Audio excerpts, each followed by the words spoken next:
أعوذ بالله من الشيطان الرجيم بسم الله الرحمن الرحيم الحمد لله رب العالمين الرحمن الرحيم مالك يوم الدين إياك نعبد وإياك نستعين اهدنا الصراط المستقيم صراط الذين أنعمت عليهم غير المغضوب عليهم ولا الضالين آمين رب اشرح لي صدري ويسر لي أمري واحلل عقدة من لساني يفقهوا قولي بعد السلام عليكم ورحمة الله وبركاته ngal konton na bundalemu tame ya lonko ntol kana kacha waleto walemu bamba mas podium ti mbal be konton na altol na al konton la badin gambian kolu bring Allah ta'ala tentu subhanahu wa ta'ala nsalita kila majallan wa ala rabbi sharah li sadri wa yassir li amri wa hlul 'uqdatan min lisani yafqahu qawli bin nata dorong pour nga nyoso hakilola because kule be trail kan social media adiamu man dia katu fennemu asede ale famu man dia saka kacha wala mu musonin kewla kafoti surtout mbe men kacha kan wala mu dindingo me ya lonko aman si futuoma nanin kew kafuta me ya lonko abale ku yatale omo kuleti me alon ko hakilitu kacha kulemu katon tolu diamula wo diamula man satalla be nyinin kalale na fo fewlla to nimba ko kacha langa hakilotu baki bare mbe daniro kala man satalla subhanahu wa ta'ala asenso hikmala asen hakilo yirwande isaje mbe men fola jang asi hadama diwon nafa mbe ko men kacha kan wolemu babukar bob keta ala problemo nyimmen abakono sanji mume kitio mambanno e ko fo ya tumile ko ala muso doma ani wole kafuta me ya lonko asiyo man sanji tannen sai si fo akono mata kono akodi amosiyata bake yo bari nyimmu karam bundalati alphabet dinnol de ni tata fofu tata siyo dobe to ite alpha fon buke manan kunno wobe jele bari senna kata ko dam malake no alama alay mbeso manta dewol because mamiran dingol bebe kanala surtout ndol men be tubabu dun tolle fawta ko leata bet because dingolu ike kantala ko sajiol nimmem parakaseta sulwol yo kuno akodi ku ya warta baki wato do be ka fole fan konte malom munan na nganna dimbal fawol samanan jang waram malom munan tin nga dimbal wulu jang because jang wulu ngam fandani ni waran wulu nga taram fambul wala be jang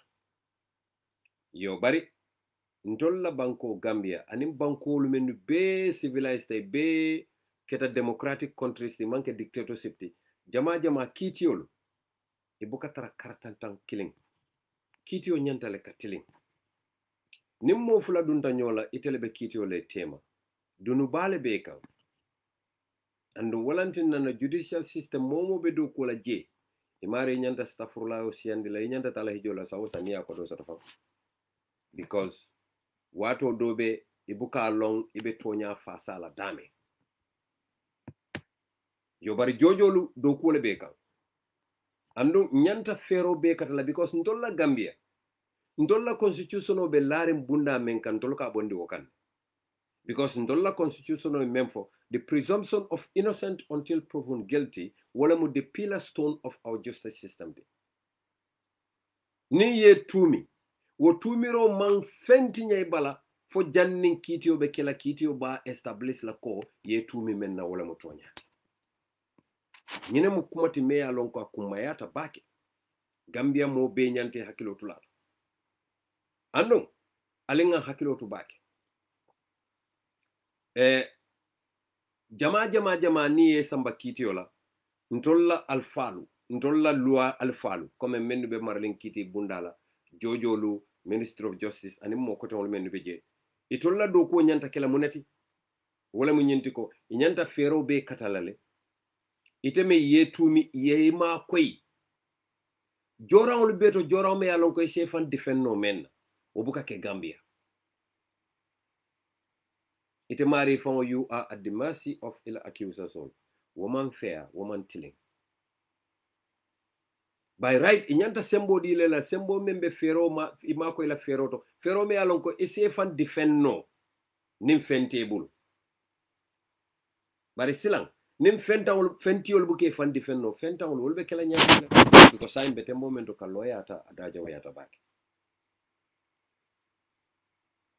bari badi Gambian kon ntolla Gambia ani ku ya wartale Gambia ni ku ya warta bake surtout nte I am very very disappointed niyo ku yata bake bob keta kafu nyolu men yalon ko ani be nyokam baro youth movement ndenga mira wala nyanta bob la ko champion la bi bari alkal fan wanyar le de yalo modol be sirin be korosiro damal diamulal be diamola ndol diamulal ndol dasiare ngol ndol be diamola bari korosir lal be korosiro la kunun inintele kata inintele ka boy inintele ka wuli na teria te lonno la foni kilindun ta problème ko no to malay kalon jumala moy terta ni jumala moy jawot nya be ko kono korosiro la kam bob keta fele bi abe problème ko anatol men ko boy akawuli albe dering almantra fem foka andon mama mastulo diata kuma jamala moy ñew ko kon ndefon fon ka fon fayendo ko bari silan DNA test e kawta delu jumala kam because DNA test ako a fonitale a complicated ngo badin Gambian ko lalim be ngata nen hakilo la ba alin kana kam fato diamu nyin ko la de because moten tol kono me nyin CDA namanke sunkudinde nyin anim bob keta nin ala jallan wa ala subhanahu wa ta'ala itolle mu nyin ko sedoti yalon bob ta fala la frenzo lal na len jube en kana muso landi sunkudo nyin fananta fala terñol al na len jube nim bob la kanalla hani abuka ke wonyam idamal le be la kullo kon ala le muy sedoti ala woto nin tolbe diamula ko lan setanin hakilo la baki nte kukilin wala en kamfa ay niukuya ay malu ako kono wala mun tolla justice system faydo to nafate wala tolla justice system tinyata junal anu yaya jammela time of dictatorship ndol man kana wuma hani sign fa ka dunne deeper into trampling of our justice system amalo warta baki because niya jube yemo tumi rape mo ku jaw balati rape la jaw yata hani mo fati yemo tumi rape la first class degree especially a minor iko aya londi keola aya konoma because muso nyinko iko ay memfo mantraje iko ako anim mo naname la na manke boketa anim boketa da malela asike no asike nteta fono la woman ke tonyati de hani katum malo bari ngamello wole mu membe tama kan sai ngawle je nsi wole kachano fo boble linno landi fo bob malandi Allah alam te malo bari membe tama kan sai andun ka menje on social media andun ka menje on trend abala fa warta ni ko ya warta tilimbali ya warta kitio nyin ya a John Sinya 41 times I think nimman wrong sanji mume fo men tambita wala bob keta kata kiti dulale akana yedinne nyin stand mile 2 that is a miscarriage of justice na atele yake by this time anyanta tarla la sa sentence le savla that is not a problem because lu anyanta tarla mobile je dinde nyin bob manyana landi la na tratele ya landa manyana landi lawu nyamato yalti fam bari meyen jahali ko nyimbe kono wolemu a ko sequence nyin tata nyaadi le mbalda nyin ko no ma bakele bob la muso sena bombay in fact doyen kumanda ko nyeko akonye nyin ko ni ba diamule hakilo tu baki kuma jamale fo akonye ko bob la kafu nyolu fonglu ay tumir sifa men ko lanto fo no la social media jam sena bombay la karo bari koku be kullo kono ala lon ko anana be finti la bantale one day ala ate buka sino abuka jinko bari se même fono dron wala mu nyenti ko men ya lon ko itolle koy mu human right defender solte al finti nan alena hadama dingula nyanto defend Babukar Bob Keita nyanta soronnale wara yabula andung atinyatale already atadalano because nka même fo dindiw la koto ka bantal dindiw nyin amantara balurin abantal okay ni wo mutonyati alin so domandin drong let me look into this archive lafta fenne bondila because bi tata kiti dulal being ita biri tata kiti dulato Babukar Bob Keita la lawyer menketa lawyer Lamin LS Kamarati abije Mansa Kunda la lawyer menketa Asan Jobti abije anim modo fana nata je director of civil litigations e ka fo meye ko Kimben Keita o fana nata mabeje Kimben Keita ay me itandi Mansa Kunda e kiti bunda la wala mu nyinti ko dindi nyim fata Dakar le bari yala blood sample tale already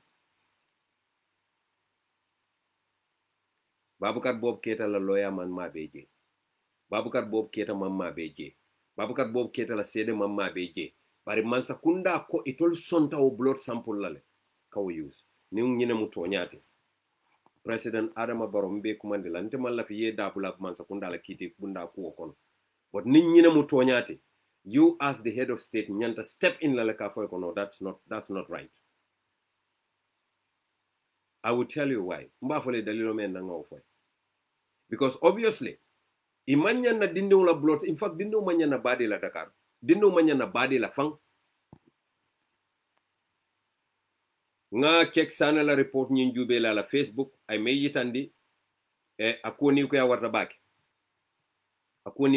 bake andon akabi jele bob la loye même fo wala mu nyinti ko ka yelota dindingo bala me ya lon ka fata kabring on the 8th of July ako anyanta mo distop la bakele katuki ni ako jube dindew nyin tarta komale dindew nyin keturengolam ameta keturenne so pour que blood sample taw bala independent witness mamma beje yemen tumi wala sedo mamma beje is totally unacceptable and that's the truth wote kenola bari jojo nyi membe kitio nyi kunate fa nyanta fan recusal from this cause anyanta fan dabondi la nyi kitio konol because amantile already di jo nalimal hakiloti be bob soronala ntasi nyim fale ala samba ali atupi jambo bala you take it to the bank because nyuno lafta nyi case kala nyame wala mu bob he is guilty already because ni wante bob la presumption of innocent nyanta sembo nyindi la ko bob aman kuke ya tumiro nyi man proof follow tumiro nyi man lankene ma follow ka tonya yandi follow mbete momento anyanta la all legal rights sotolale as a citizen of the Gambia malom fo bob bama manke Gambia no timenke walantin na baybe intilimbala akela la because barenta buluje bari memem fala tamba sansan kole ale wuli memem fala Gambia diwle momo mo tonya fasa lati ale wuli Bob Keita dindiw nyanta wuri la le natara badeta ya samanan ya la blood sample ta ye bob la blood sample ta ye boyfriend na blood sample ta DNA fanga man jara fa ye blood ta fang because mujumale along because mbenga lon ne ko bibi bob dingolu abala musole bulu bobu ni muso nyi dimfula le soto mbadi Gambian ko la hakilo to nak moto bakele dimfula yol soto ande nyi ko mo nyante hakilo to la nyi ko to bakele because dinding sabale involved ta nyi ko kono kilimo banda Mohammed sunkutendim fula biji anu nyunu mu bobu dingol le nyi sunkutendim fulo nga wala believe ning atra misal fe prosecution on ning senabu nyolle be kafu killing senabu ning prosecution be group killing mbe nga wolon who knows for yet babula dingol la yelo le ta kana present ko yet nyi dindol la yelo ta jumale alo ndama fo wala keta de I am just presuming my own na fonko nyi mba fula nyadile na opinion nka wala fo misali fe ni wala keta obviously blood nyimbe matila nim bob dingol la wosunkute ndewolti hakilo le ka ko tamandi niaje nte bob la lawyer balanta ka foko ye blood sample nyinta amanke independent witness nyala ala lawyer balanta la I every right soto le ka balang because the reason being ala dalilo momenti is very clear independent witness mamma beje mo kote mamma beje bob keta fa mantara loring mo ko te mantara loring ko nyina mu denano la ha fure wala mu nyin kayna lota ha fele ya yelo widele mbe nyaaje. It's clear to everybody for natural justice to prevail. Ntanga mira jojo fa nyanta sila la conscience ni mira back. People of NPP media mulale ko tenkere mali be fode bob keta terolu ndal to fala ngal be lonne because al to be safere mbulu janne very dangerous, very bad allegations yo wole latulu kan concerning Senabu Mbay. 3 of you bare Gambia fantandi jalmata Gambia super jalantale annon Senabu fama fana nyanta kala hakilo tula balati ngalon ne ko abala kato ke kan de because nta malo dimbaya maroman dia bara nyin dimma Senabu nyin dinno ko jata baadi mome ya lonko yete domal rape ite tara social media don sifa ni don sifa do kamera fo balol ka jarjar andu ka ke on social media la ni akela bunko no that's fine but ni afindinde social media it come human perception o nyine falling molu ka mune mira nyin ko adoma sunkuti ne yola rape fa wuluta fa be kitio kono ala former husband be kitio kono adingul fama be kitio kono atebe contendre ngabe pare kan aka birthday ke ko ay birthday le ke malam for 2 million am not to even so bari yola fa bari ni o muto nyati ota fama nyanta sindila la ya dia mundi ntenga kisikisiro kala mo jama ko anim fafa Idrissa Mbay dentale iman deng ntela kisikisiro iman deng yemem fonte ikoy mande ni denta foni denta kontola ye wala fonye na kiskisiro do fone ya fonye ko Lamin Boj anin dindo nyin ibe relationo sotla because Lamin Boj abama mo fay kundan kolti ando wol fana ni nyunu dentale bari nga investigation okay nata itande nako o fana man soto Senabu Mbay be bamburi mennu koma ngalon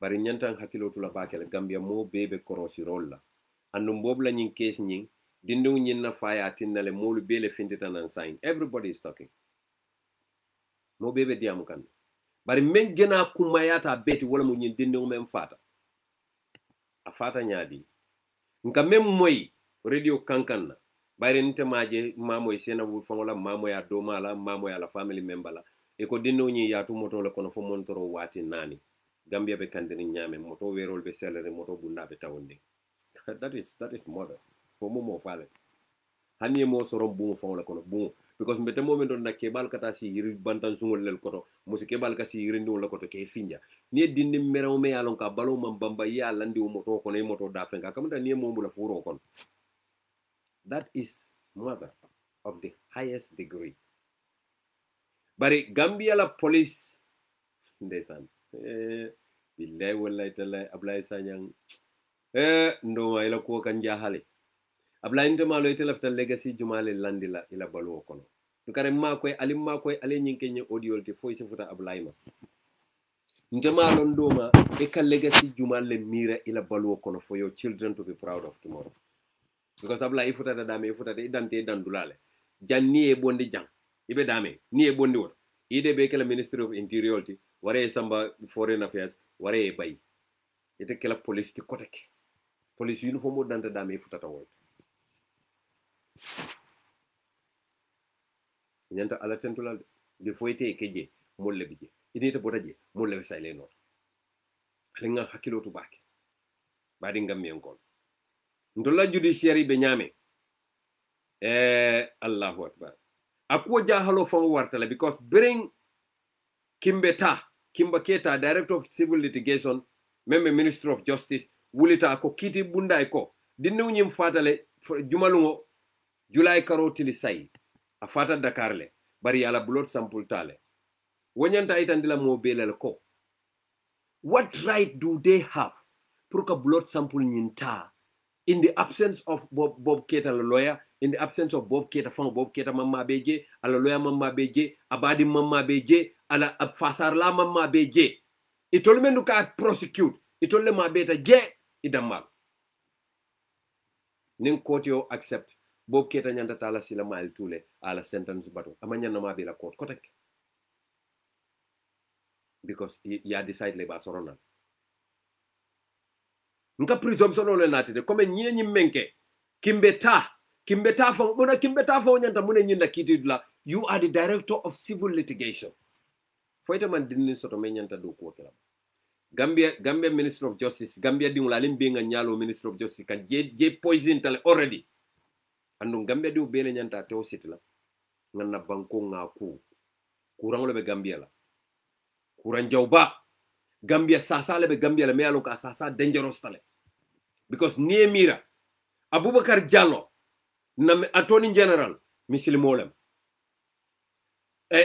Asan Jallow na chief justice misil molem ngo ni abe Gambia judiciary be misil mol ibe misil me dingol la muyti bari manya sifa membe kerin na judiciary saying abala fale warata jumale ba mira la ko itebe justice soto no la Gambia le nim fente bulu fenta o bala nyanto soto la Gambia nyaadi le because dinde nyim fele afatale to nyala mbe nga moy ko afatale iko ya badele ige mem police olu mo arrest up till today iko nga moy bari unyin arrest la iko bari unyin call for question senabu nyol bari fo di nyim bari na fo senabu nyol bari fo di no mem fata bari na bang fo senabu nyol le bari mo bang I don't know bari mbe men fo di no be under that person's custody le bang fabe under that person's kiala bang fabe senabu Martin la family la kiala kono e senabu endoma ka senabu Martin senabu mbay la family la kiala kono bang fonda be jumal la kiya koto because by right what didn't know for social service le nyanta take care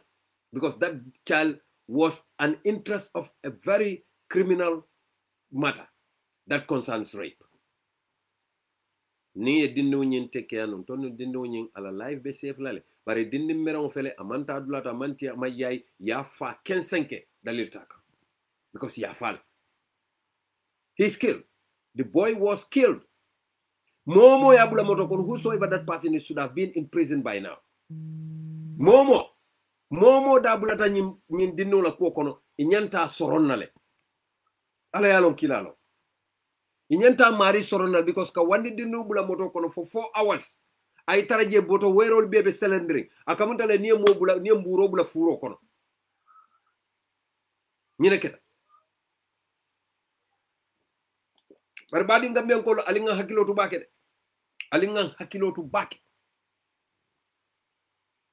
hakilotu isitara kamfari mo kama nyawo nyang isitani hakilola alonko dingol le be nyin lanto dingol men ya lon ko ning alaye simande be balulan ni balute be mennale ni mentay bebe laban na kala alfalelti wo dinolu sama alkamune plan woli alkamune dada woli because alkanyin story men dada ting nyin story better social media la forever albe dinolu fanane la life destroy kan without knowing it wala nan ko nyin ko adiamo hakilto warta baki because dindim fula men yalon ko musollem samay bita futu wala dabe nyin ko kono andum wolbani fala case nka wala kacate woto mosi hakilo to baki because nyin ko be repeat la sama nim momo lafta o musol futu la bi bob keta ni sena bu mbay dim sunkutolu momo lafte futu la bi ibe nyin karol kala jumalde bob keta bob keta ko me dinno re ha abamam jumal sena mbay me yalon ka katra social media katra kajo faraka ha we must be very careful. Badi Gambia kol nyin dinde ngo fata kabirin jumalum on the 8th of July, on the 9th Sibito, on the 10th Dimaso, on the 11th Tenau, on the 12th Talato, B Arabo, on the 13th police all hani bi imam family nyin commande ke question because family nyin wol nyanda tara police comptoir ganaw comptoir by this time na tara Ablay Sanya yala do kolong family nyanta tara gana comptoir by this time answering questions how comes mom hanna tara bari wala dindo findinde hanna tara doma le dindo findinde abe dindo findinde no la wala custody nyaadi la na bita fo abe tara moto kono fo mo fo be dindo bula la moto kono fo be tara monela nyoborin jube bang fo be tara monela club bang fo be tara monela what sort of thing be tara menna for 4 hours ibita do ko la ba yaftu moto kono ba mune ba tinde be dindo bula moto kono hakilo fanam fo mata no badi mo Gambia wickedness si fa bi jente bu ka understand nin manke jaw ya fawte nyimu kafir yalti ye dinne bula moto kono Gambia be kandiri nyame Gambia me yalon ko hanin na staffol men yalon ko ka do ko ke ni ma air condition soto ibe ka fintina bandele saje be la dendi ko tale be fam firfir la pour ka fonyo soto ntol ke baba ko tol men yalon ko fusal be bandan tol ka fonyo nyini sako dinne me yalon ko kilande wona malay ko la amam ba fenkalam by this time imanyan na wol sambala reminding nyante sambala death roll men du be dabula taje all of them Gambia kule be Gambia me yalon ko nimbe ma wulinga hakilo tuwato abe kila banko diwle malolati because ning atra tonyalam abama afama abinkima ibele nyanta tala court all of them ibele nyanta dankula police investigation on bari hani wote kenola because Gambia loi teje Gambia ka fala ko ali code bule yele do ko ka loi bula be fania there is no justice in the Gambia nimme ye loi long ise fantankandi no wala ka justice soto ha bobla legitimate children adingolo ay men wulu wa kono adingolo anala muso men soto futu wa kono astaghfirullah mbado nga fo nyam ay men soto futu wa kono wolbe sena bo mbayle bulu jumale ya long fo dinu la blood yow taliban andu mendu ka fo fanan ko lopitano to biri ye dinu nyin samba lopitano to yala blood tale already mte malo fal ka talim talo ko I don't even understand ngo hani dinu wala saliva damma wasi keno DNA tile ala sumuna asikeno DNA tile adaba koto tiyo asikeno DNA ta continue sikeno DNA ti anything DNA njenga mira Gambia ma advance lo wala ne ka blood sample ta but for crying out loud be a Bob Keita samba kitid la iko tata la blood letter Bob Keita ya samba sample la iko tata la blood sample letter ngaje kek sane ya safe ako updates on Bob case. It's a bit late because the judge ruled that Bob Keita be transported to Banjul Edward Francis Small Hospital for his blood sample to be collected. I want to witness the process. So he was heading to Banjul. But after the Banjul, update on Bob Keita. Bob Keita was at the Edward Francis Small Teaching Hospital, and blood sample of him and the boy's ex-girlfriend were taken. Ya tila blood sample tale ye boyo nyimfanana ex-girlfriend, ex-boyfriend, mem Keita pa modu jomti, yo fanana blood sample tale. But a lawyer Mama Beje, LS Kamara Mama Beje, because he said the state was doing, what the state was doing was illegal. Ako state payment was illegal. Definitely. And that is the truth. Ako andung atela present ni ngobe legitimacy le di la case nyena. Ako bobi même fo molie loptano nyinto wolemu. I leave everything to God who is the creator. There is life after here, and I am a Muslim who put all my faith in God's hands, and I know I am innocent of the allegation. Bob Keita nyina. Of course, Nteba Jelaloko, he is innocent until proven guilty. Ma for Bob Makede. Ntebankola lua imem fonka wale foko. Bob is innocent until he is proven guilty. But let us be very, very careful. Because, membe keren sign. Ntebe silarin ko. Kitio isa kuntu no any minute. Bob la kiti, Bob Keita la nyin kitio. Isa kuntu no any minute. Nyunu paretal puruka Bob Soron, tela jero. That's my opinion. I'm not saying wale be keren, wale muntela opinion. Anybody can have your opinion. You are entitled to it. I do not have any problem with that. Ntela opinion nka wale foko is Bob Keita Soron any minute from now. Because membe keren wale munyentiko. The court said they are satisfied with the samples taken, blood samples taken from the child. Court ko, it will satisfy the yellow menta dinu nyimbu. Ntema water, ntema nso wala. So where the court has already been biased. Because your blood sample, there is no witness present. Only the prosecution. How do you judge that case? Hanna ya trafon, blood sample biriata inana bo fenge mam match wo fon le ronta. In its entirety, that is not what natural justice is about. Alinga hakilo to Gambia. Woman keko natural justice ibe also no hanna ya tra blood sample ñu ñoo betesle. Itata je ko bobu yelonte ñindi bobu ni ñi dena no man affaire soto. wo fawle man correct amanya na tala bob koma amanya na tala la lawyer koma amanya na tala la witness koma. That is the right thing to do, fellow Gambians. That is the right thing to do. Ye kibaro kinya nanko na kotoma nterima na mento woto mbafala inna lillahi wa inna ilayhi raji'un. Menketa mfawla keba kendoti menketa alhaji Yusufa Chamti ya fanye ko ala musole banta menketa Maimuna Dibati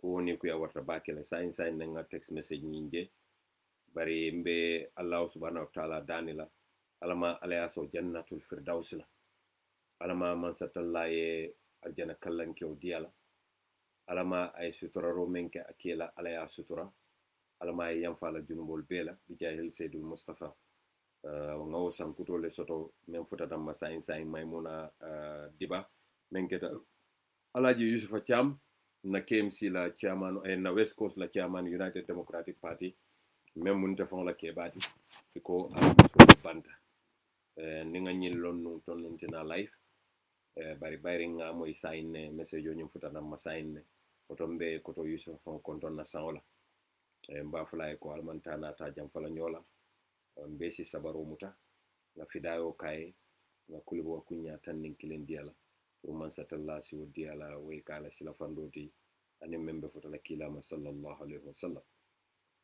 badi lu nimboto ngadum bob ketela ko kono kotenke jumala bije biribe DNA testala jumala bije biribe blood sample tala ali nga nyinin karo ke wala ye blood sample ta min tole nin Dakar lemo e toli yo bondi nan Dakar nyaadile inanata nin atara dindewni ya bade Dakar le ya bade with whose authority jumale wo authority di la pour dindewni mbade ya intol manke loyalty de manke jojilti bari fongan dabula nyin koto because nyin ko kata nyame man tiling bobla nyin kota da fasanyi mume mo buka kumof bari ni aje mol ba kumof la ngatilim bali yale jabe dun kam banko kan andun to nga nyine kele pour ka ya jame bonde ko nga Adama Barrow sindi bari membe ke ka no wote keno yaje ya Adama le yatin na mol ma nyina no ya yalla because Adama ntemalo mum nyaton ka sifala. Because can you imagine this injustice lebe caring? This little angel, this dena no me alonko malaika ndula man fenkos amam fenka mambo fenkal ma bulma ma simama afata for no reason. Yala blood sample ta. Jumale permissiono di. Jumale beje. Ya bade damen jumale ma beta je. For abama ma beta bade otolba. Na bama ma beta ma bade otolba ko bob keta le dingomo. Wole ya konoma. Isarta bobu la ba. Ateme ma fati ngamere ko atele mo denno nyim fati. Why is his consent not sick? Gambia tilimbalia ale ngabula. Ale nga tilimbalia kila be dawda ngabonde. Because tilimbalia be Gambia sambal tilimbalia bondo wole be Gambia sambala nyato. Nyim batare ya membe kering ale nga wuli ngambulo la nyoka ngakele. Gambia di wala alkana tar siring aliafu ka mantarante la karola. Wala ntin nanten dabula la je because amantare la karola you don't know whether you are going to be the victim tomorrow. Ale nga hakilo. Kila ko al kilin na dodo to dunno har jana hatta ali mem mira al fongli ali ngania al nyon si nyoli membe larim bob keta kanteng ntema fo bob keta mamuso nyin lande malo nko malo nte o sede anol anu malla fi katawu ma fongla fang because mam fellon je manya na fem fo laje nka fem fo mento wala mu iko atele dindu nyin konoma dindu nyin awuluta do ta tele dingo nyanta kala dindu nyin ti janka dingo nyin atele dingo nyanta kala koku be kala ko ta nyanta bala kala anu niko be blood sample fanan na tala anyanta ma bela jele because ya tele tumi ka tele dingo nyanta tele blood tala ya ni o dinno la blood match sila ya bo balo na nyadi le ko nyente yelo menta ikani yelo mem match wo dinno yelo le mo fom fawlo dingo ni ngamen soto futu wako no wala yelo bo be wolo no la nyadi le mlafta joj nyin kala wala ali nga tilimbali abula momo be kitindiro la lon ko kitindir beta kunna wala sembo be warlayta kam wol mel kitindi kitindir la kullukum rai wa kullu rai maskur ar-rayati kitindir la o kitindir la kantar la muti andum kantar la ibe nyinin kali la kantar fion la badi ngam yanko alingan hakilotu baki ngamoyle UDP na mul fanambe wurin na iko Mr. Dabo ay call letter Adama Barrow mina wotole in the later part of this program. I will talk about that. Bari lafta me yitandi la Gambia di wala wala munyindi ko blood sample ya bonni nan ka sama nan Dakar amang contaminate tous mankal how many hours flight lembang fo boso lembang fo moto lembang inata nyaajuma la fo inata kulungu lembang fo basafan kulungu lembang fo jiba kulungu lembang fo bulata pleno lembang fo bulata nan bosol itolu nata nyaadi le ni wo yelo nata Gambia nin atare men ka fo social media wala mo toñaati badi Gambien kol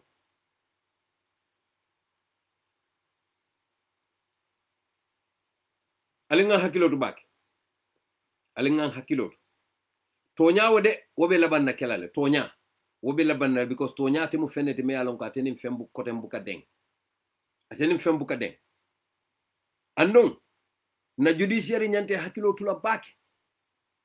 It is a very big disgrace our judiciary pour itolu director of civil litigation yenalo court seamlessly kalo kafo man sakunda eko kafo jojo eko ngabulot dendo nyim fata Dakar le bari ngabulot sample ta Dakar le wallahi ala banko kan abata damen Cameroon nyinte kelawol adaye wolon Gambia alenga tilimbali abula kone muna Gambia alenga hakilotu kone muna Gambia itakullahu tukati wala tamutunna illa wa antum muslimun alenga nyilonko mbe falale mbe manzatalla tarla jele hatta zurtumul makabira fonga dun kaburo kono ala konye ko suratul takasur ako kalla sawfa ta'lamun summa kalla sawfa ta'lamun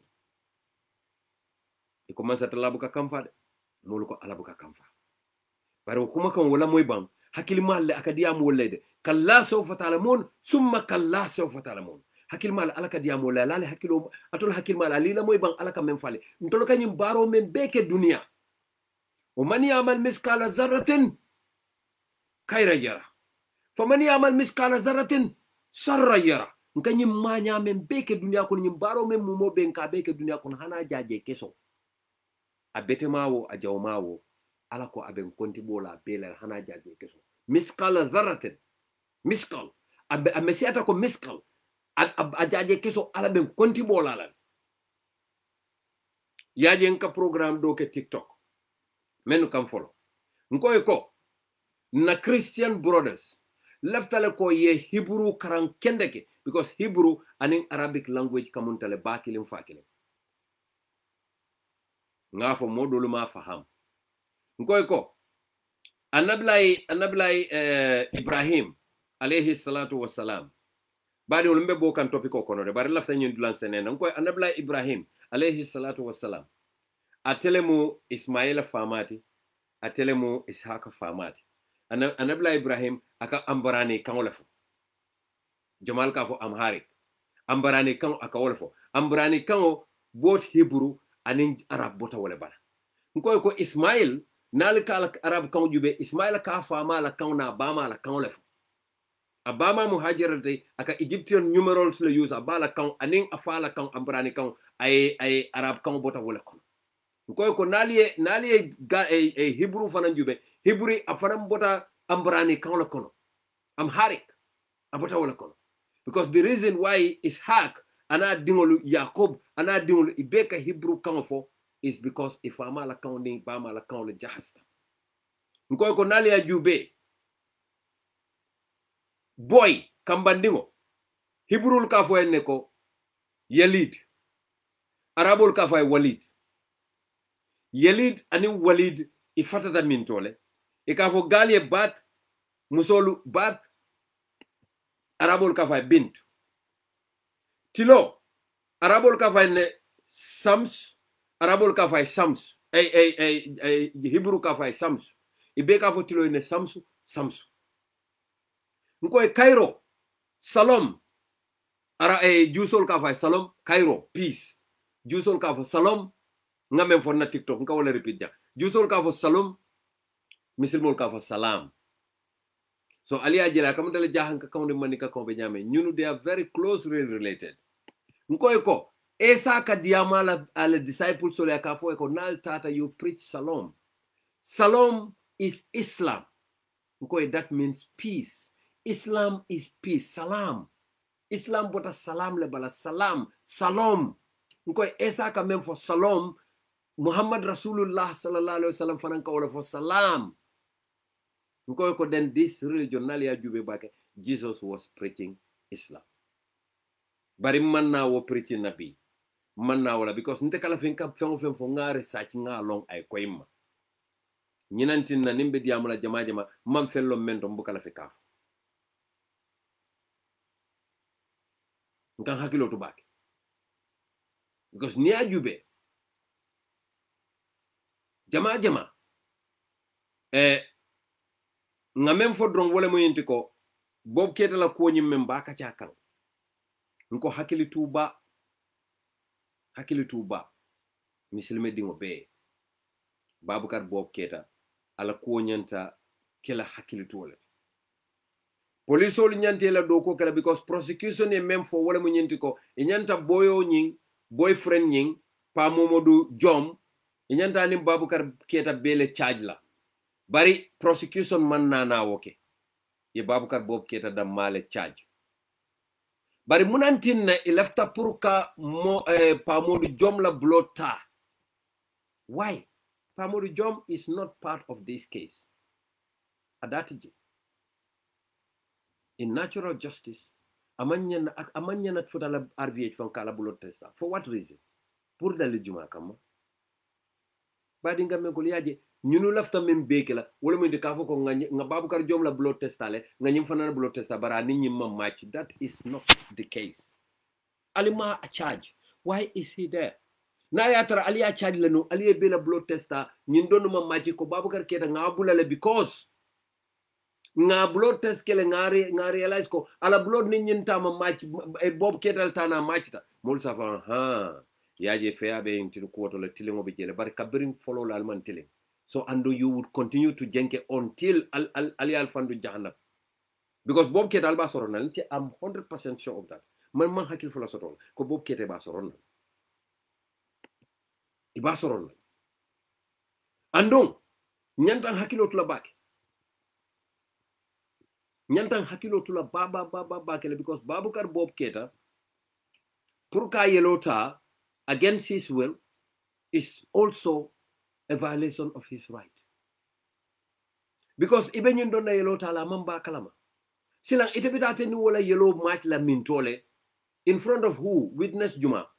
Ibe yellow tala wad me witness mama be witness ibe men kumanda praike independent witness ti wo dankato kafiro wala be sonna o kaito sign la kafoko anto nya to nyalemu mais dinu mem fata way yellow la me yani babuka yellow ya fenke pesa nyala masion konole bari match tal men lafta tala jahannaba mo me alon ko ala fo ya danka malaiko le amin muta wala be sonna o kayti sifal sayni ala alon kilala because membe kerim badi Gambian ko ani ku ya warta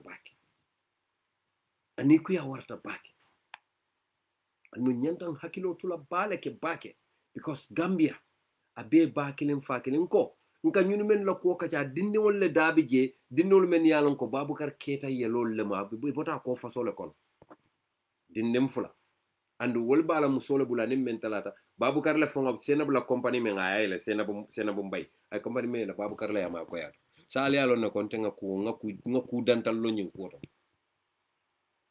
bari même fon en jahale wala mo babukar teri nyolo men yalon ko bi ibe NPP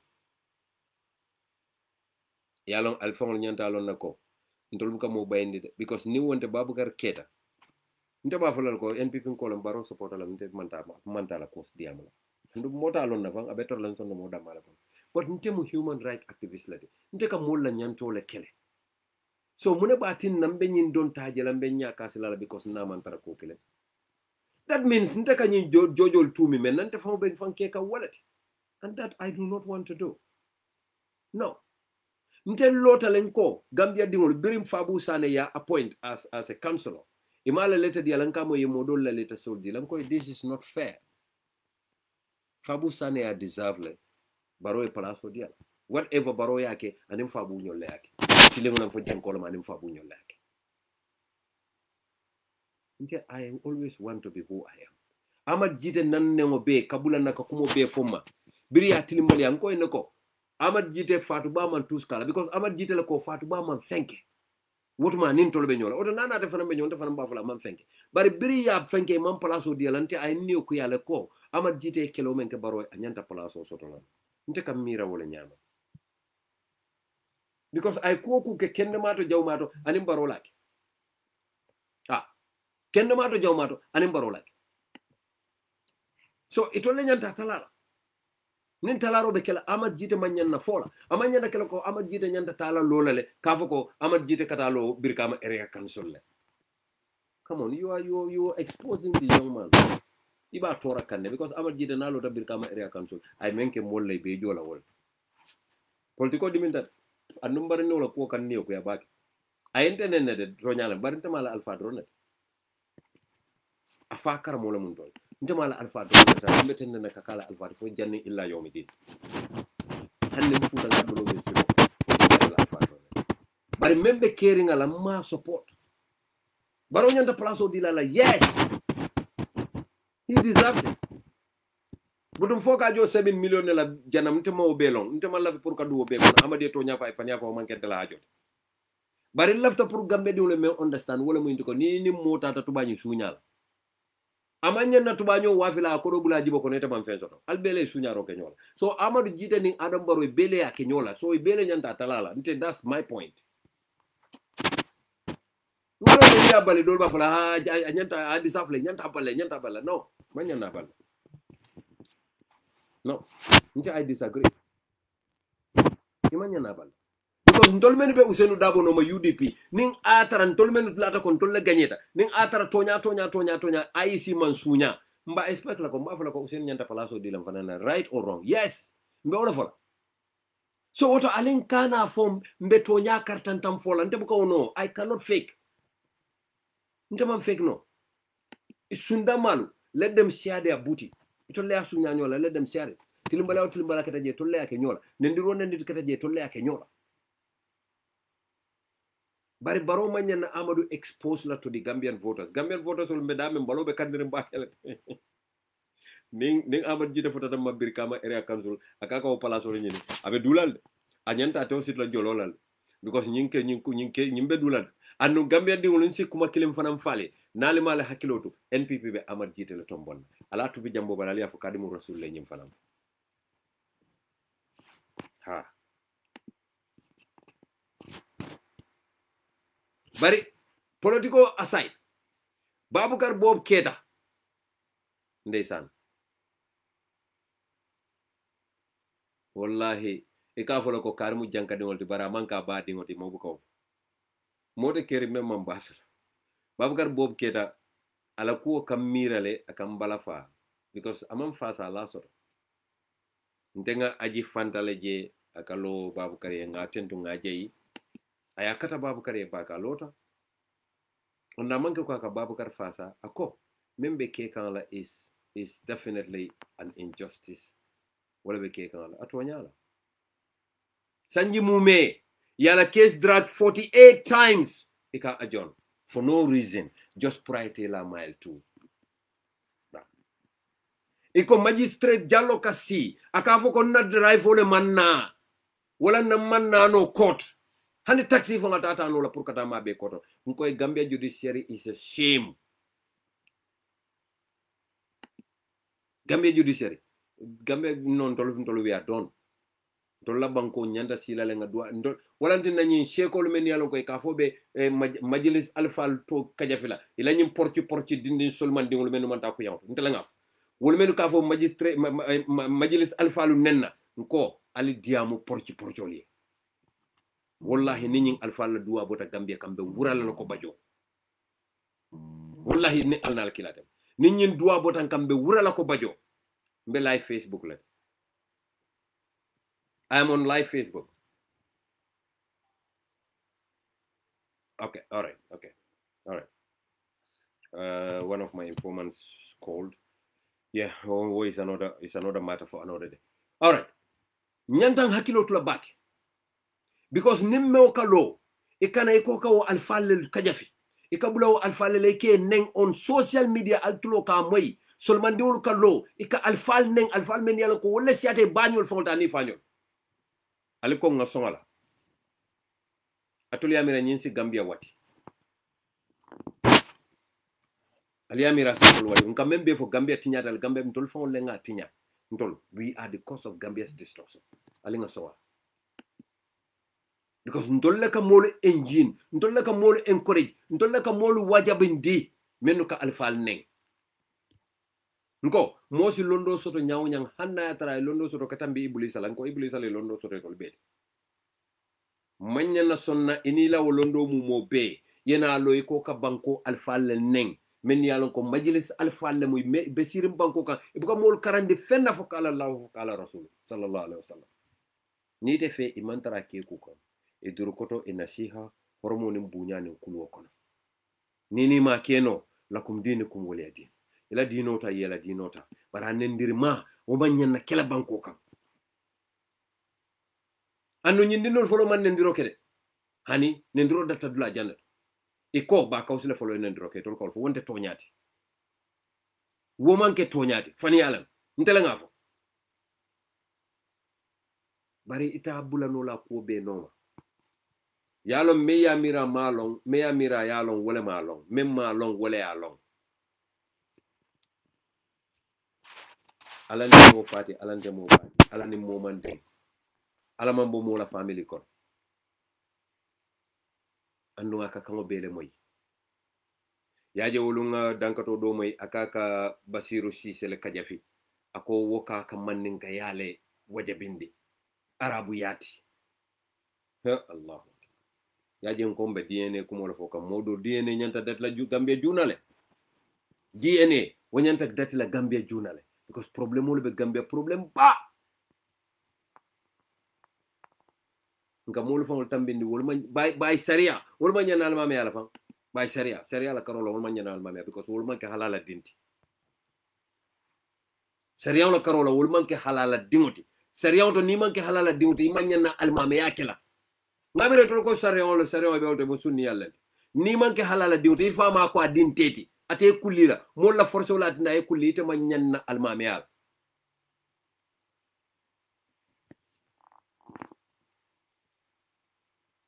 ntele ngafo annun kam men fo ngalon akoy tam mala ko perkano be koyri ma nyame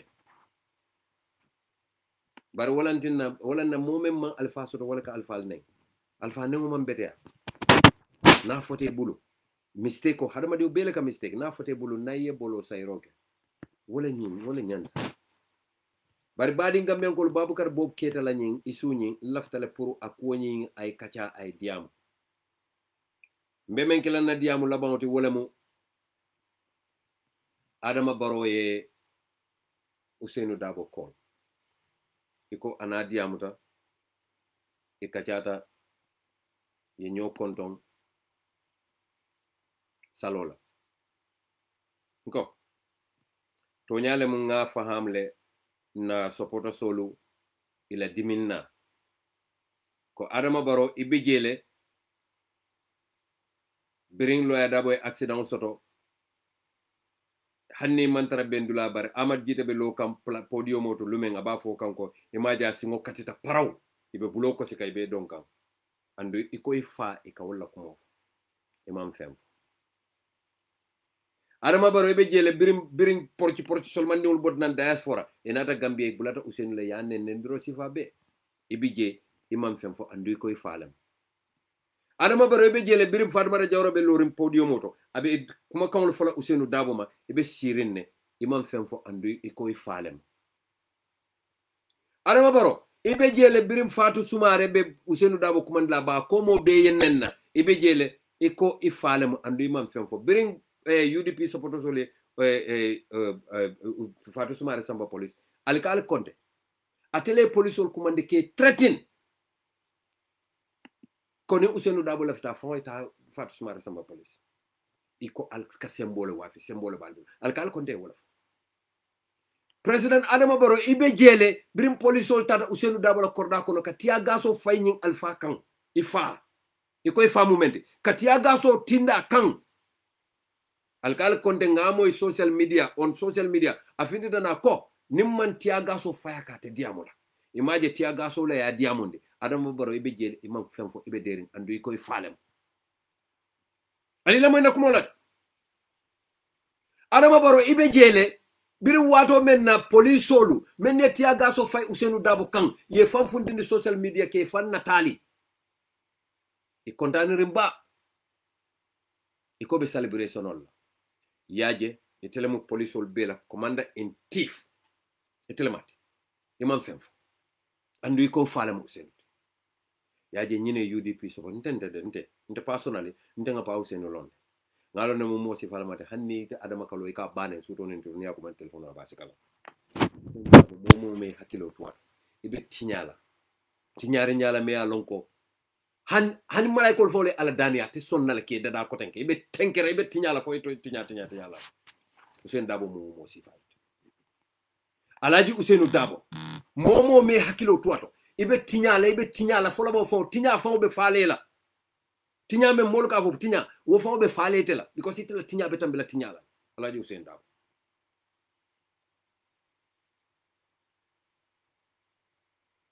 wodali lola tinna biriye Ousainou kumandi ala supporter solo e kamfata kotobro wodali lola tinna biriya kumandi e kamfata andun ye nyanto soto ka kamfa because nyimbe ketale president Barrow mbe politiko kono nyawo nyang nyimbe ketale inya bala inya koto ifa e ka fay yo kuma kawol be famale ite be siri isa fo no ko mbe politiko kono baral ka kul jaw yandi la. This is a man I call father. You must be very careful. Nyine mu moti ntenga men kumande mfala alaya ifalem alanya koto ifalem bari alkal konte wo jelendir video be dadale aldamal ka kalati nyota alka jele bari alamantra sino la de ala la ta kuzu sinnatu wala nawm adam male woti buka jinko buka sino kitiyo dol bije abuka lakira fon bota ke buntan duniya janne ke kitiyo kiti ala ata dronde moti wala dinante ka fo wato do fa botan to la solo ko mas kunda ba mal tilinda bak ala anda ende kan ntebe te moment do sayni wadon ko mol ka ba mas famata de on kala je men ko nyame camera tabulende mo se uturare mbe nunku la dron happiness wala ben nyako to nyalamu dimba maro mandia ada man najimi mo fo mandia ko ajele jusu nka min ko joka mi nyam najimi mo mansia bari ni amu mo be jube president Barrow nsafo dron ko let us give credit to Ousainou Darboe yaje politique manke ñoo jawyata manke ñoo konnante yati Ousainou na supporters all they have every right to be angry but I'm appealing on behalf of my father ning Adama Barrow be fama ali sabari ali nyanta alaji Ousainou lonnale nim momo bulata alaji Ousainou no 27 years ima long itin nin solu ma ñoo dam fen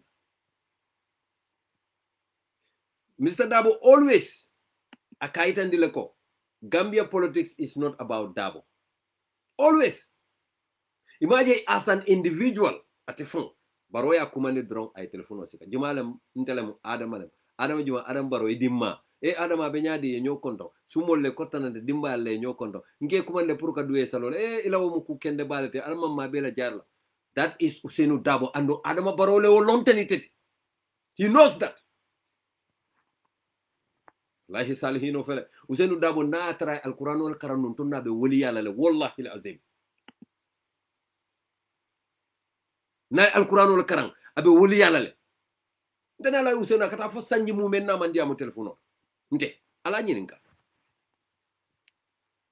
Bari ñing kebale hinante ata ñing kebale tilinta ñing kebale sonata ñing kebale salihinat ñing kebale kila daji ko soto sallallahu alaihi wasallam yaaje walantina kurunle siata Gambia imaje tilimala be kerim be nyabala kene bata be fete nya nama menna karoma obuka diam ay momo la karoma wala kadiam Gambia keta wala nyama mbele nyabala bari ndo be yalo ne hani Ousainou jawol yalo ne ko Ousainou be yalo a jawlu yalo ne ko mo kendela maje Adam Barrow birane Ousainou dayam tan non a hakilo tenkunta anu nyin keba anim buñale be fala anim buñale be wulla yomal kiyama wallahi alazim ala ne al tenten al karane ndeta nena moten dundela Usain Dabo ne nasi wali nala miraw lo fata bari nteni na miraw lo ma tena na miraw lo bari that respect ngamen sota would never waver never wona dunia wonte malakiraw bari ñun dunia nga respect ko men soto ba bay wona that will never waver I respect you aluma kon fenkam ma fotili mbali yanen tapale yanen tab kuriya men Allah ta kala Gambia ale Usainu Kongo damale kamma nama kewti mo bele sonta Usainu tilendal mo bele sonta won wallahi wo man tara moy kumpot bari maje alma aldiye ko soto no nemal ma sita kamata dinu tuda ndama fa alma al sawon ko soto no you know why because aliye men turo men fi wo turo man betea atole kanjole fi alka lafta jatole falin wote keno al dianye ko alto soto la je ajube dron al bebe complain diamo be dula beto damal be nyola suto nin tilo kariya fo janale karketaten al yudi pin ko sawbe lo lambal fankentol sawlota junale ndol sawlota birin luma ale citinka wolunen sawlota because ala mantara sinola ala nyaba bella albe o kala wato menna Aliou Momar Njie bita State House wato menna suto ala nyaba lale ala anyabe Aliou Momar Njie molu ka fokke bala mu ha momenta da fasanji tansay nim fen ala dunia betinya o mu Aliou Momar Njie fa on kunta minhum fa bara o tuta Aliou Momar Njie buluje bare Gambia di wolu mbekuma kilina fala ala hakilo ala lon ko Gambia ata tinyala duwale be Gambia momo tata yamire londo soto inata Gambia batara mole londo soto mem manta karawla andu ale londo di wala Gambia le londo bele ka soto Gambia bi londo sifa ite alo be ka soto Gambia alal hakilotu bake membe kerim Babukar Bob Ketala sikeno anybody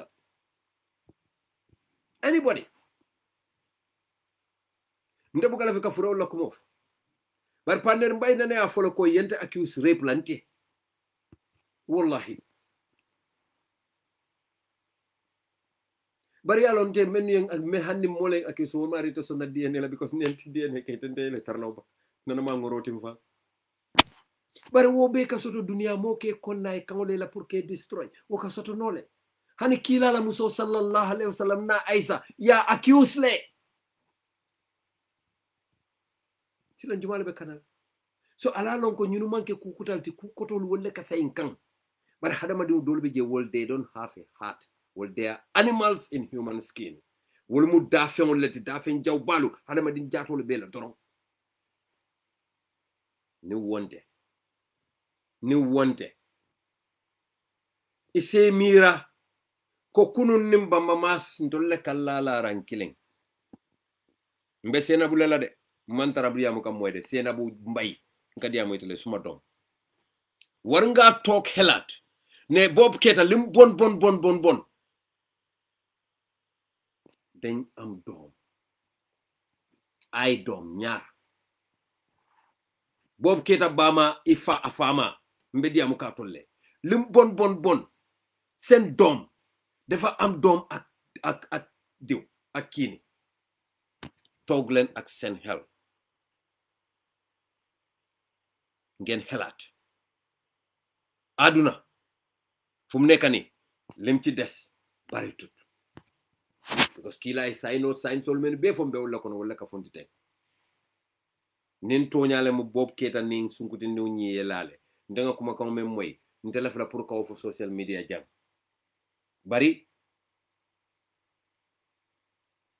wo sunkuti new fo la ko fo ñanta mo ñanta sindila blakile ne ka kacandi sa hakilo to bake dinne wala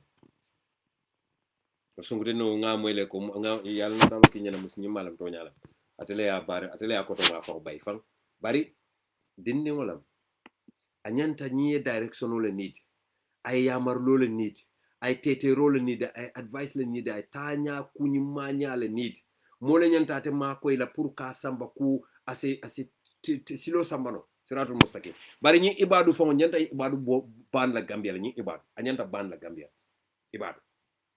ibadu ñanta ban la Gambia ibadu le tilimbali ata fon bete ikay men fon kay ibadu je wala dangerous hani men bu kay ibadu hani men ko talo Sénégambia ibadu tiol le dangerous state e jube bu kala bandi ma fo real ibadu de men yalan ko wol mo fon ko cheko le fo cheko muso maleka fo nyaade rab ko men yalan ko wol mo na oustaz le mo lo fo de men ñu men kay lon ko ke fanki ibadu sa inte mo ibadu le te ibadu wat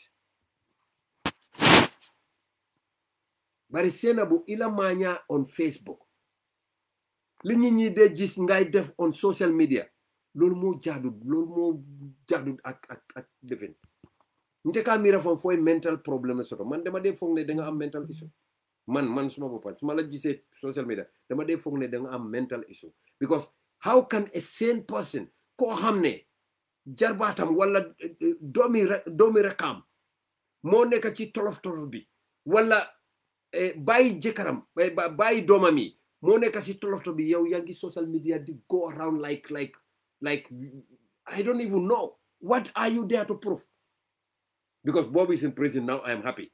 Are you happy? You are carrying Bob's children. Bob is in your house every day. Bob's blood you are seeing every day. Those children are Bob's children. They are his blood. Every day, young len lekalo. Hadi kai leka, Sarah kai leka, Fatu kai leka. They are Bob. I don't know whether you know it. Bob yellow le be balokono. Wale katamaje. Do sa deredi Bob mo vaneka. Not your blood. It's Bob's blood. Mixed with your eggs. Let me just be precise. So one has to be careful. You have to use your head. You have to be very careful. Alinga taning hakilo la Gambia. Alinga domanding. In dunia bantale. Alinga domanding. Babukar Bob Keta. Dindingolam. Funding keolam. He has a life ahead of him. He has a life. Même fana ya tumi. Dindingo mati nyawo nyang. Bira bali kuyata drong along kay malaiko le sota bulba na marala kiraman katibine ka saferolo. Nae to fania la bobla alaba kitindi la tefala maji ñun dunia fa ba jela jam fawon. Dolu beje abe half of the punishment jela jam fawon. Because I funding ke ole dundi kasola. Funding ke me ya lonko. Ana koto le be futu wala no. Andunga moy diata bayi ate. Ndetambila nyato mbedan na wol. Nga moy diata bayi. Mole nyun kumo fonye me ya lonko was close to Bob, was close to Senabu. Bari wo fana ma sede ya foy kafuta fo man kafa kama mfellonje. So wotonte man la fi pour ko ila kafu ko diamu. Fatele ya rape fatele ma rape ma long. Bari ngalo ne ko dinnu nyi yeke wolon ne before ayna Bob nyolia. Anu ngalo ne ko dinnu nyi bira kono mata kafa ba ma ne ko manta school bi nyinni ma ba ma ya lon ne ka kono mata le non. Bari munantin ne ma kumo fo birim Bob ne muso nyin talata. Itata kadiya Bob nyanta ka 100,000 D, but Bob every month aka 10,000 a day for child maintenance before aita kasol. $10,000 is aka only di senabla for child maintenance. Muna ne man dinul ni Bob fo la DNA test ke ka je fo Bob dinul la fo wolde fo. O dinul fo. Muna ne man DNA test ke wala. Aka 10,000 o jo menu la maintenance kun. Muna ne man DNA test ke o fo ka discord. Because nying quota nyama ali nying quote ali are dating already. It has to continue being dirty. Ali aku garawndi bakele. DNA test nyanta kelale on those two girls for Bob Dingol le muiti.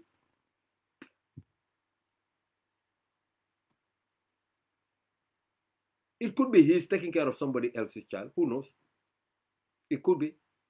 Because ni be diol bon nan tubab Gambia ke sama nan tubab du e ka DNA test ke ntabula ta ke sifa jama la kono mol men yalon ko e ka DNA test ke DNA ay tan ko dindi nano be man ke dioti mi raw trauma la wala nan ndala do ko involves a lot of secrets. Sometimes I affect la ba fam because nte hanyela ni moko de yakaja mol le muy latela le ye trosle la kullo le mu yola karafema. You should be very, very careful. Imanya na sonna ya kuo kachadulato. Imanya na sonna ini moede nga kumola. You shouldn't. nenta ko mira la bake manya na sonna ini moy denga ko la bar alingan hakilotu bake alingan hakilotu ha nyanta lafta pour ka mole invite jang maybe nala opinion to kala kilenti nyawnyang but na ya ko nyim fole num before bar laftale afana yala opinion no nyim fo on this matter because mbele dentala Gambia we may differ in opinion dunia kono wobu ka bayno bari laftale pour from a legal point of view a former police officer afane na ala legal side explain atela miralo to munebe nyin ko nyin kono maybe we might differ a little bit but inte kala fele ka opportunity di molla let their voice be heard wakamala I would na mala fi fankato fan voice not a matter but mba fulay ko pour he's on the floor gentlemen, you are online you are on Bamba Mass podium nge bunya nge horoma lafte pour nge fanana opinion moy as a former police officer ete muna jeñu ko assalamu alaikum Bamba. Naam, wa alaikum salam. Aning biwalbe ngalbe kontom. Thank you. Bamba ñing case ñing actually mba follow kan at the very beginning. Right, there is one thing left they may understand. Personal opinion and illegal opinions if atatale. Bakifam. Msonda. Yo andung kutam fangola manke kasiki. Atele fango kukendo di fang. Yo there is a doubt until the individual is proven guilty. Yeah, he is innocent until proven guilty. As at this moment, Bob Mu a man proven guilty. Moman yan natala side le ko buban a guilty dale for the Bob a guilty dale for the offense a ya charge na because case ni man conclude. Yeah. But more fana nyanta ni understand la ko because ngamoy do la bi ba fokan ko. You're charge for rape, Lela. Why do they need DNA test? Rape any other type of rape in a fatal. Okay. The girl involved is a minor. Is a minor, yes.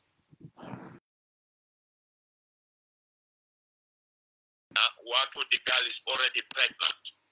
Okay. Having carnal knowledge, loi nyele foko, ini sunkuto dinding la. Fanya koe ko na ye lankang. O itele ya force ye lankang. Fo itele ya nene na ya la nyoya. It's rape. That's the fact. Okay. Because rape la meaning wala mingente ko any more having carnal knowledge with somebody without the consent. So that means whether a minor or not. Namare man consent. And when it comes to the minor, whether at a coin how or a coin honey, once Lua Nyinko is a minor, the person cannot give consent, then water jail, consent in water jail is rape. It's rape, yeah. Okay. And prosecution inside conclusion of the case and asking for a DNA. To my opinion, and the opinion of it demanding a demanding for our listeners. It's English. English for no officer English for because some viewers will beta more. You are free to choose any language. The case I'm following the case. Okay. The prosecution at the conclusion of their case requested for a DNA. If I was Bob's lawyer today, I will dance to that. I would say, yes, let's go for DNA. Why? Because the DNA is the results of that DNA will be Bob innocent. I tell about proof no to guilty. Okay. So if the accused have no sexual intercourse with the minor at all, to my opinion, even if your solicitor do not ask for DNA, I personally would say to my solicitor, I want to have DNA to prove my innocence. Okay. But if the prosecution asks for DNA, DNA, unfortunately, the child in question passed on. Okay. So let me quickly ask you here. Right. Concerning the child's death. Yes. What do you think, as a former prosecuting police officer, well, police should do? No, actually, I don't want to go into that because I know 110% the police will do their job. Thank you. Okay. I know 110%. I have no doubt in that the police command will do their job. Okay. It might be an ongoing investigation, so I do not want to talk about it. Okay. Yeah. But I am 100% sure the police command will have something to do with it. Okay. All right. Okay. Continue. Even analyze. Right. Okay. I had something on the Facebook today.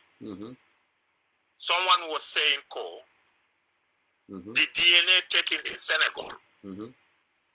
Right. I don't know about Gambia or any advanced country. We can categorize Senegal as one of the advanced countries in Africa. That's right. Yeah. When they admit someone there and they are in a critical situation, they take DNA, they take blood samples from them and keep them. Okay. Right. This DNA, to my belief, the one they're talking about, member of Senegal, must have been the one that had been taken from the child by the hospital staff. Okay. But that wouldn't stop the prosecution from requesting another DNA in the Gambia through what? Post-mortem examination. And when that is going to happen, to my belief, they is going to invite Bob himself and the other person, the so-called boyfriend. You are saying they should invite Bob? They will invite them. I know the police. I know they're going to do the right thing, and they always do the right thing when it comes to this. Okay, but this is not the police that I can tell you 110%. But I don't think it is the police that are I'm not supporting them. No, I disagree with you here because Mamira police are the ones that are that have this case is already under the judiciary. Is the police prosecuting for the state? No, the judiciary, not the police. With the police? No. No, the prosecutor. Who is the prosecutor? The prosecutor is he is the director of the civil litigation. He has joined the prosecution team. I think I have his name here. Just give me a second. The one they said is a Cameroonian.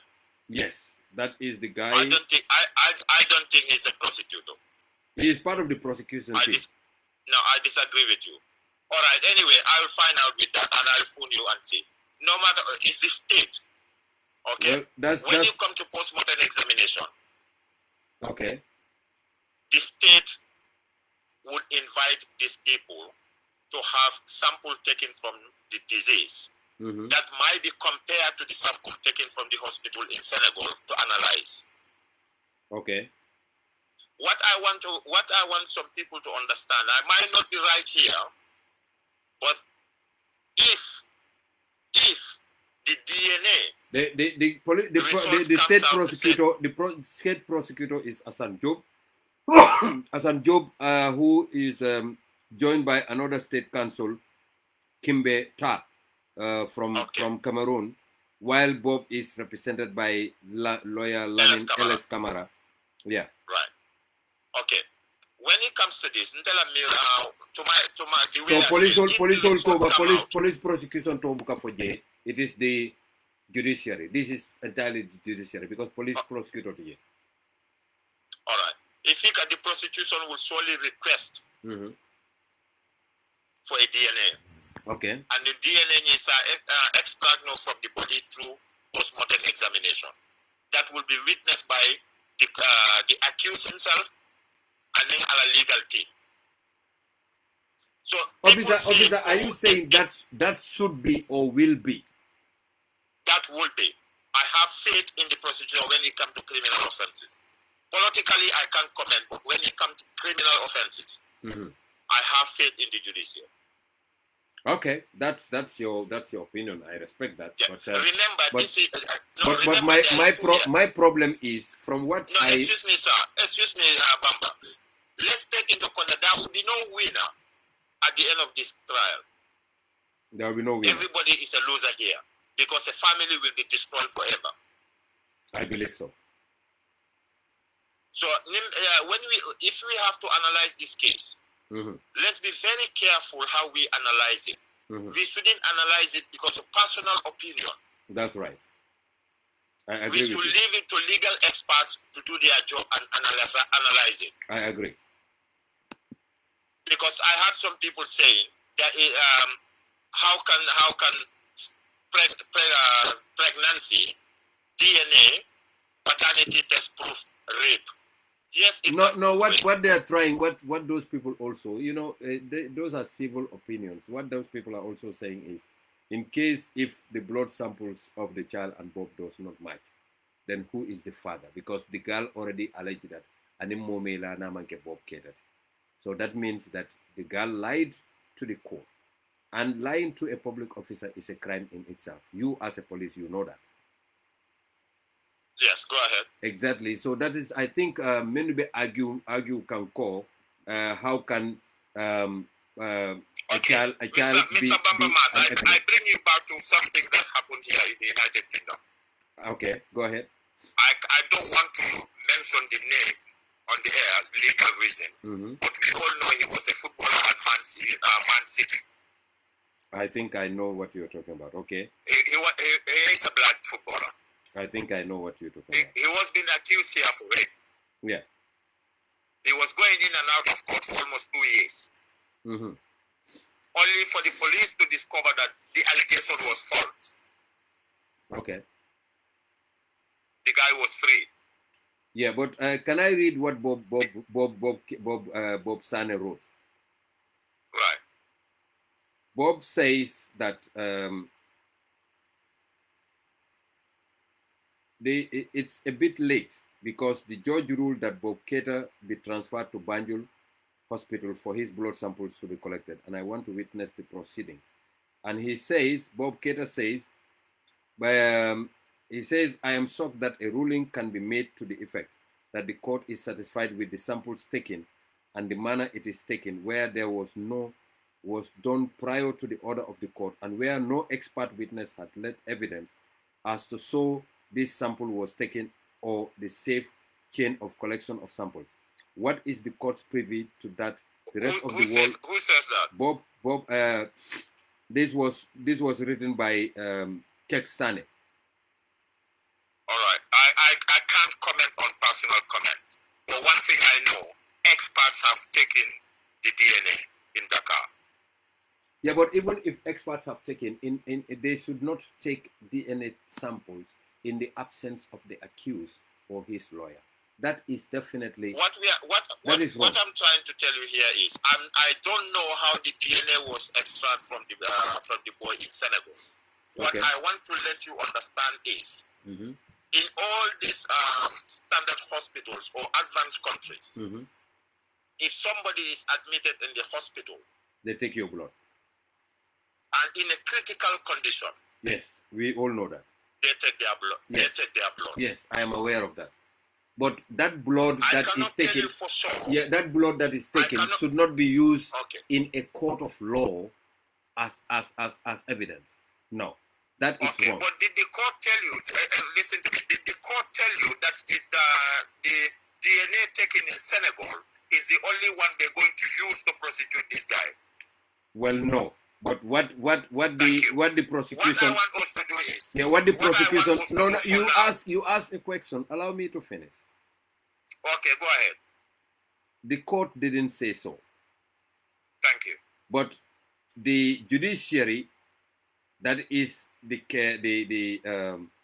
Kimbeta, Deputy Director of Civil Litigation, told the court that the child died on the 8th, but they've already taken his blood sample.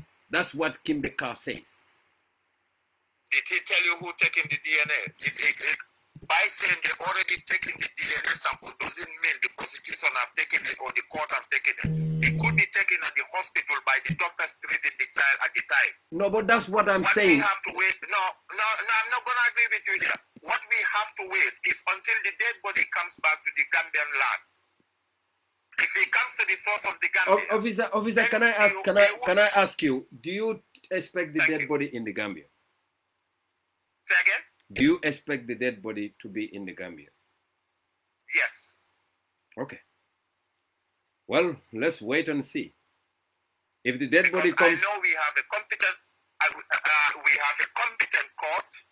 Not politically, I'm talking about criminal wise. I agree with you. I agree with you. But what I doubt, we have competent case, and I believe with all the resources that has been spent on this case, the state will not let the child to be buried in Senegal without conducting a post-mortem examination witnessed by the accused, the solicitors, and the prosecution and independent body. Bingo, perfect. This is all what I have been talking about.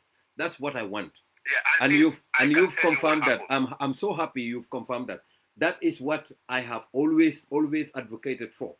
For natural justice to take its course, whatever they are doing. If Bob is guilty, let him face the brunt of the law. I have no problem with that. And nobody can say Bob is innocent. But his innocence is still there until proven guilty. That is our legal system. When you are accused, you are presumed innocent until proven guilty. If I was in Bob's shoes today, I will do whatever I can to make sure there is DNA taken and conducted. Because if not, we all know the society we come from in the Gambia. Yeah. If I was in his shoes today, even if they want to throw out this case, I would say, no, I want this case to go to the end because I want to clear my name. That is what he should otherwise, do. Yeah. Yes, otherwise, he will be walking on the street and people will be pointing at him. Accusing him falsely. Yeah, he will be going with that record till the day he died. That is also a fact. Others would believe, others would not believe, and we would always argue over it. Yeah, there will always be a doubt. So what if I was in his shoe today, and I know I have never slept with this minor, and I know I'm 100% innocent, I will insist on DNA. No matter how much it takes, there must be DNA to clear me. That's true. That is very true. Because once you don't have sex with the minor, you don't have to be scared of anything. And I want everybody to understand, we all, many of us have teenage daughters. Thank God to Allah, I have 3 daughters. They are all under 10. Alhamdulillah. I would love the Constitution and the law to protect them. Like anybody else would like your family, your kids and sisters, your daughters and sisters to be protected. Officer, I'm so grateful that you come here to clear the air, and you believe that due process would be followed in this matter. And the reason why you decided to choose the English language is very helpful to us, for our viewers that do not speak Mandinka. Can I add this before you wrap up? Please go ahead.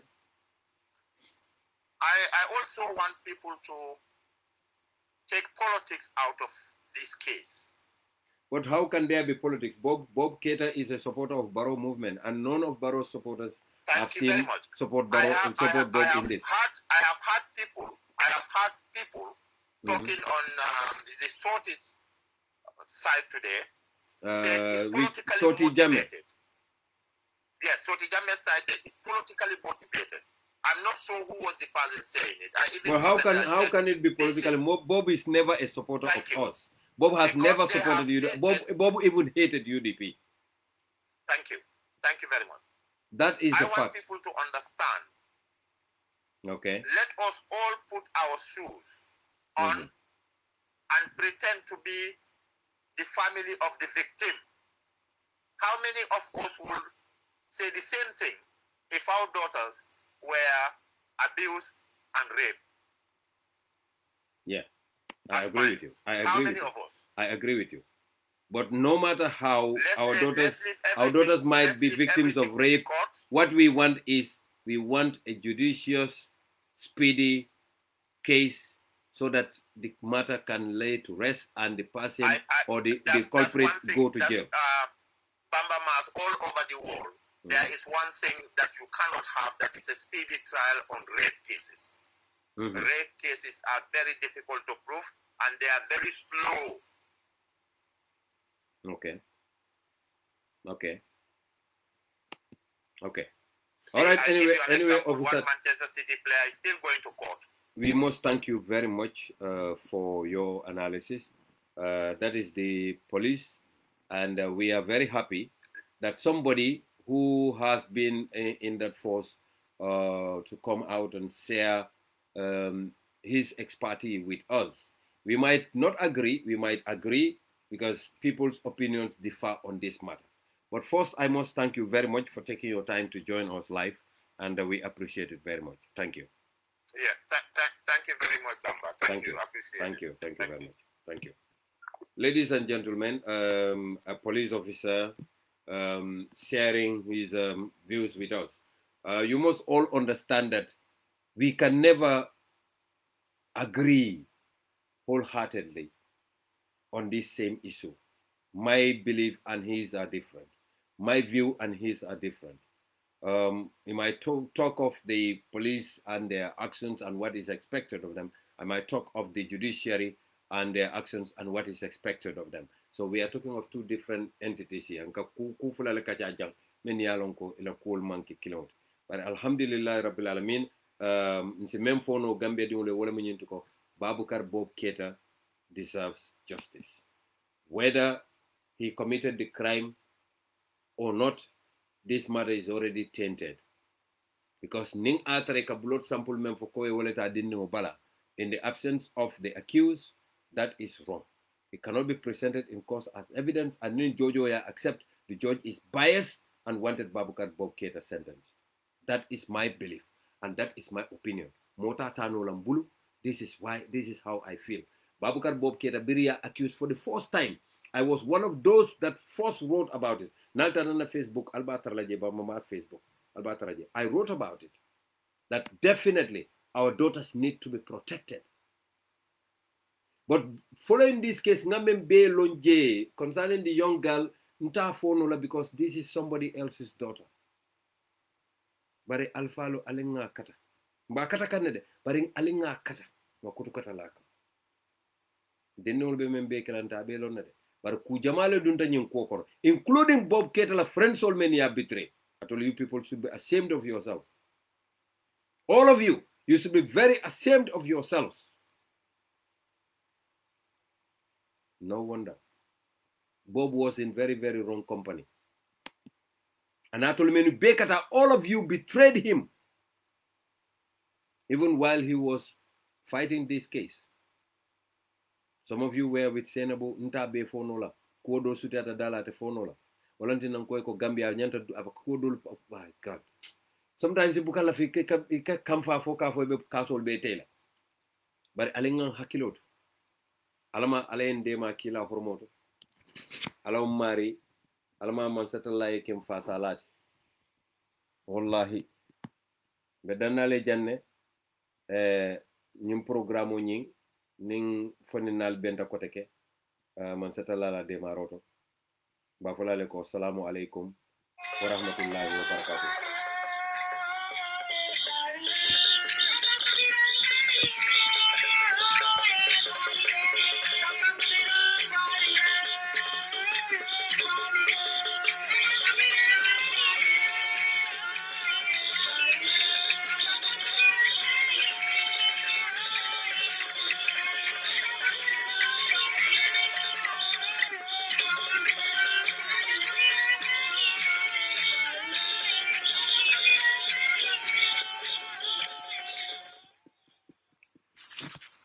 Bado mbeda nale janne fo ni nale benta kotenke al karim follow on Bamba Mass Podium 1 Gambia 1 inshallah subhanahu wa ta'ala.